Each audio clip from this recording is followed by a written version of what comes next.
இருந்துகிட்டே இருக்கும். நிறைய பேர் சொல்லுவாங்க, வெளியில் 12 மணிக்கு போகிறவங்க நிறைய பேர் பார்த்தீங்கன்னா இந்த காத்தடிக்குதுன்னு சொல்லுவாங்கல்ல, போய் பேய் அரைஞ்சது மாதிரி வருவாங்க. அதுக்கப்புறம் அப்படிப்பட்டவங்க நிறைய பேர் சூசைட் கூட பண்ணியிருக்காங்க. அதனால 12 மணிக்கு 1 மணிக்கெல்லாம் எங்கள் ஊர்லெல்லாம் நிறைய பேர் நடமாட்ட மாட்டாங்க.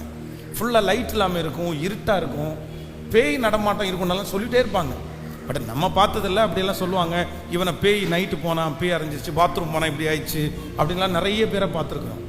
ஆனால் அந்த 12 மணிக்கு ஆல் நைட் ப்ரேயரை முடிச்சுட்டு ஒரு வயசான பாஸ்டர் வந்து ஒத்த சந்தா அப்படியே அந்த ஒத்தடி பாதையில் ராத்திரி நடந்து வருவார். அவர் ஒரு டைம் ஒரு சாட்சி சொன்னார். அவர் நடந்து வரும்போது மழை அடிச்சிச்சாமா. ஸோ இந்த மழைக்கு ஒதுங்கணும்னு சொல்லி பக்கத்தில் எங்கேயுமே எதுவும் இல்லாமல் ஒரே ஒரு கோயில் மாதிரி ஒன்று இருந்துச்சாமா. அதில் போய் படுத்துட்டாராங்க. அந்த வாசலில் போய் படுத்துட்டாராங்க. படுத்துட்டு கொஞ்ச நேரத்தில் பார்த்தா ஒருத்தர் மழை நனைஞ்சு 2 குடையோடு வந்தாராம்மா.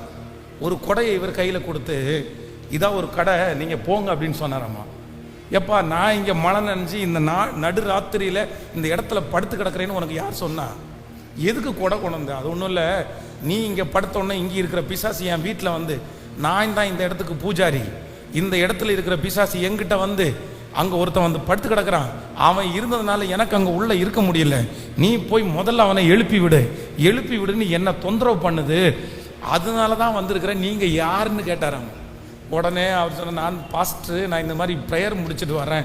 ஐயோ, உங்கள்கிட்ட இருக்கிற சாமி ரொம்ப பெரிய ஆள் போல தெரியுது, ஏன் சாமி இங்கே இருக்க முடிய மாட்டேங்குது. நடந்த சம்பவம்.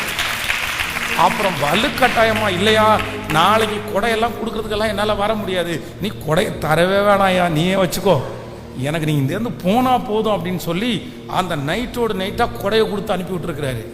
இந்த சாட்சியை நான் கேட்கும்போது சின்ன பையன், அந்த சாட்சியை கேட்டுட்டு கீழே உட்காந்து நான் ஜெபம் பண்ணேன். இதே போல் ஒரு விசுவாச வீரனா என்ன மாற்றணும்.